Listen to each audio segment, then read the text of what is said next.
Okay, good morning students. ఈరోజు సరళ రేఖల్లో third రౌండ్లో సెకండ్ ప్రాబ్లం చూద్దాం. నిన్న third round first one complete చేసాం.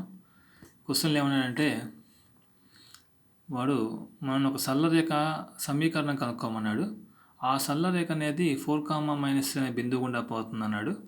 అలాగే ఆ సరళ రేఖ 1, 1, 2, 3 బిందువుల ద్వారా పోయే సరళ రేఖకు లంబంగా ఉంది అన్నాడు. అంటే మనం కనుక్కోవాల్సిన సరళ రేఖ అనేది 1, 1, 2, 3 బిందువులను కలుపుతూ వెళ్ళే, ఇది కూడా ఇక్కడ 1, 1, 2, 3 బిందువులను కలుపుతూ వెళ్ళే సరళ రేఖకి ఎలా ఉందన్నాడు? లంబంగా ఉంది అన్నాడు. అంటే ఫస్ట్ ఏదైనా సరళ రేఖ కనుక్కోవాలంటే ఆ సరళ రేఖ ముందు అసలు ఆ సరళ రేఖ వాలు మనం కనుక్కోవాలి. ఇక్కడ చూడండి, మనం కనుక్కోవాల్సిన సరళ రేఖ అనేది ఏబీ బార్లను కలిపే సరళ రేఖకు లంబంగా ఉంది అన్నాడు. మరి దీని వాలు కనుక్కోవాలంటే మీకు ఇక్కడ నియమం చెప్పాను. ఎప్పుడైనా సరే రెండు సరళ రేఖలు ఒకదానికోటి లంబంగా ఉన్నాయంటే అక్కడ నియమం ఉంది. అదే రెండు సరళ రేఖలు ఒకదానికోటి సమాంతరంగా ఉన్నాయనుకోండి, అప్పుడు వాటి వాళ్ళు ఎలా ఉంటాయి? సమానంగా ఉంటాయి. అదే రెండు సరళ రేఖలు ఒకదానికొకటి లంబంగా ఉంటే వాటి యొక్క వాలుల లబ్ధము -1 అయింది. అంటే ఒకదాని వాళ్ళు m1 అనుకుంటే ఇంకో దాని వాళ్ళు m2 అనుకుంటే వాటి యొక్క లబ్ధం ఏమైద్ది? -1 అయింది. -1 అవ్వాలంటే ఇప్పుడు ఏబీ బార్ వాళ్ళు m అనుకున్నాం అనుకోండి, ఆటోమేటిక్గా దానికి లంబంగా ఉండే సరళ రేఖ వాళ్ళు ఏమైంది అంటే -1/m అయింది. ఎందుకంటే m క్యాన్సిల్ అయ్యి మనకి మిగిలేదండి -1.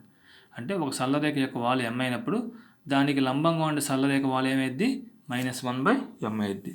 ఇది ఆల్రెడీ లెక్క మనం చెప్పుకున్నాం. సో ఒక సరళ రేఖ వాళ్ళు m అయినప్పుడు దానికి లంబంగా వెళ్ళే సరళ రేఖ వాళ్ళు ఏమైద్ది? -1/m. నియమం ఏంటంటే m1 × m2 = -1. సో ఇప్పుడు ఏం చేయాలంటే, మరి అందుకని ఫస్ట్ ఏంటంటే ఏబీ బార్ వాల్ కనుక్కుందాం. వాల్ ఫార్ములా ఏంది? y2 - y1/x2 - x1. y2 - y1/x2 - x1. మరి అప్పుడు ఇది x1 y1, ఇది x2 y2 అనుకున్నప్పుడు y2 - y1 అంటే 3 - 1/2 - 1. అప్పుడు ఏమవుతుంది? 2/1 = 2. కానీ మనకు కావాల్సింది ఏబీ బార్ వాల్ కాదు, ఏబీ బార్కి లంబంగా వెళ్ళే సరళ రేఖ వాల్ కావాలి. ఎందుకంటే క్వశ్చన్ అడిగినది 4, -3 బిందువు గుండా పోతూ 1, 1, 2, 3 బిందువుల ద్వారా పోయే సరళ రేఖకు లంబంగా ఉండే సరళ రేఖ. అంటే 1, 1, 2, 3 బిందువుల గుండా పోయే సరళ రేఖకు లంబంగా ఉండే సరళ రేఖ యొక్క వాలు కావాలి మనం. సో మరి దీని వాలు 2 అయినప్పుడు దానికి లంబంగా ఉండే సరళ రేఖ వాలు అంటే ఏమైందంటే -1/m అయ్యిద్ది. అంటే -1/2 అయ్యిద్ది. అలాగే ఆ సరళ రేఖ ఏ బిందువు గుండా వెళ్తుంది అన్నాడు? ఏ బిందువు గుండా వెళ్తుంది ఆ సరళ రేఖ? మనం కనుక్కోవాల్సిన సరళ రేఖ చూడండి, ఏ బిందువు గుండా వెళ్తుందమ్మా? 4, సో 4, 3 బిందువు గుండా పోతూ వాలు 1/2 కాగలిగిన సరళ రేఖ సమీకరణం అంటే ఫార్ములా ఏంది? బిందువు వాళ్ళు ఇచ్చినప్పుడు వాలు బిందువు రూపం y - y1 = m × x - x1. ఏ బిందువు గుండా పోతుంది? అది x1 y1 అయ్యిద్ది. సో y - y1 అంటే -3 + 3 అయ్యిద్ది. దట్ ఈక్వల్స్ టు m అంటే -1/2 × x - x1 అంటే 4. 2ని క్యాల్సియం చూసుకుంటే 2 × y, 2y + 2 × 3 అంటే 6 - x + 4. దట్ ఎంప్లాయీస్ తీసుకొస్తే x + 2y + 2 = 0. సో ఈ ప్రాబ్లంలో నేను మెయిన్గా అప్లై చేసింది ఏంటంటే, వాడి క్వశ్చన్లో ఏమి ఇచ్చాడంటే మనకి ఏబీ బార్ అనే సరళ రేఖకు లంబంగా వెళ్ళే సరళ రేఖ సమీకరణాన్ని కనుక్కోండి అన్నాడు. ఏబీ బార్కి లంబంగా ఉంటుంది అన్నప్పుడు ఆటోమేటిక్గా ఏబీ బార్ రెండు బిందువులు ఇచ్చాడు కదా, దీని వాలు కనుక్కోవచ్చు. అంటే ఏబీ బార్ యొక్క వాలు m అనుకున్నప్పుడు దానికి లంబంగా ఉండే సరళ రేఖ వాలు ఏమైంది అంటే -1/m అయ్యిద్ది. అందుకని ఫస్ట్ ఏబీ బార్ వాలు కనుక్కున్నాను. కానీ మనకు కావాల్సిన దానికి లంబంగా వెళ్ళే సరళ రేఖ వాలు కదా, అప్పుడు ఆటోమేటిక్గా అదేమైంది? -1/m అయ్యిద్ది. అంటే -1 ఇక్కడ వాల్ అంటే ఎంత? 2. అంటే -1/2. అంటే మనకు లంబంగా ఉండే సరళ రేఖ వాలు ఏమొచ్చింది? -1/2 వచ్చింది. అలాగే ఆ సరళ రేఖ ఏ బిందువు గుండా వెళ్తుంది అన్నాడు? 4, 3. సో ఈ ఏ బిందువు గుండా వెళ్తుంది? అది x1 y1 అయ్యిద్ది. వాలు బిందువు వచ్చేసింది కదా, y - y1 = m × x - x1 దాన్ని ప్రతిక్షేపించాను, సరళ రేఖ సమీకరణం మనకి వచ్చింది. అలాగే నెక్స్ట్ ప్రాబ్లం చూద్దాం. అలాగే ఈ క్వశ్చన్ చూడండి, థర్డ్ క్వశ్చన్. కింది బిందువులు సరేకియాలని చెప్పి వాటి గుండా వెళ్ళి సరళ రేఖ యొక్క సమీకరణాన్ని కనుక్కున్నాడు. 3 బిందువులు ఇచ్చాడమ్మా, ఈ 3 బిందువులు సరేకియాలని చెప్పమన్నాడు. మీకు ఆల్రెడీ చెప్పా, ఎప్పుడైనా సరే 3 బిందువులు ఇచ్చినప్పుడు అది సరేకియాలని చెప్పడం అంటే మామూలుగా చెప్పేయచ్చు, కానీ సమీకరణం కూడా కనుక్కోమన్నాడు. సో దానికోసం ఏం చేస్తామంటే మన దగ్గర నియమాలు ఏంటంటే సరేకియాలని చెప్పాలంటే దాని యొక్క త్రిభుజ వైశాల్యాన్ని మనం 0కి ఈక్వల్ చేసుకోవచ్చు. 3 బిందువులు ఒకే సరళరేఖ మీద ఉంటే వాటిని సరేకియాలంటాం. అంటే 3 బిందువులు ఒకే సరళరేఖ మీద ఉంటే ఒకటి వాటి వాళ్ళు సమానంగా ఉంటే సరేకియాలని చెప్పేయచ్చు. అలాగే 3 బిందువులతో ఏర్పడే త్రిభుజ వైశాల్యం 0 అని చూపించినా సరేకియాలని అయిపోద్ది.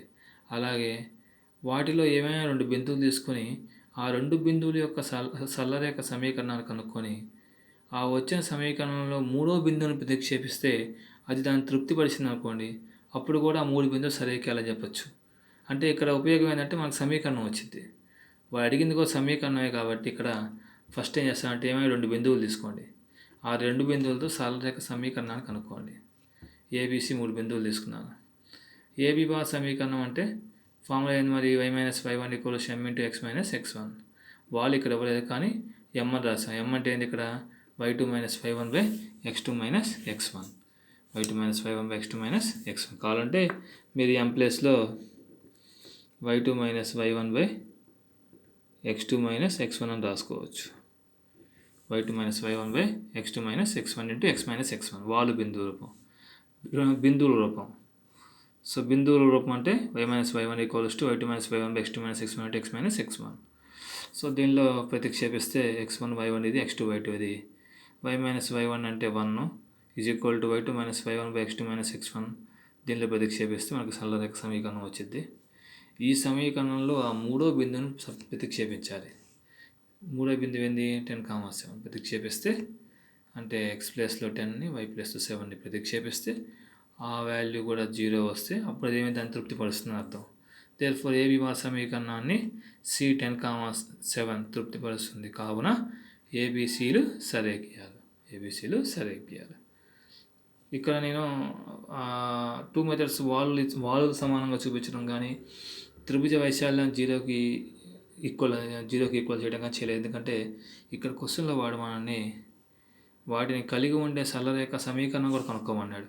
అందుకని ఏమైనా 2 బిందువులు తీసుకున్నాను, బిందువుల రూపం ఫార్ములా వేసాను. y - y1 = y2 - y1/x2 - x1 × x - x1.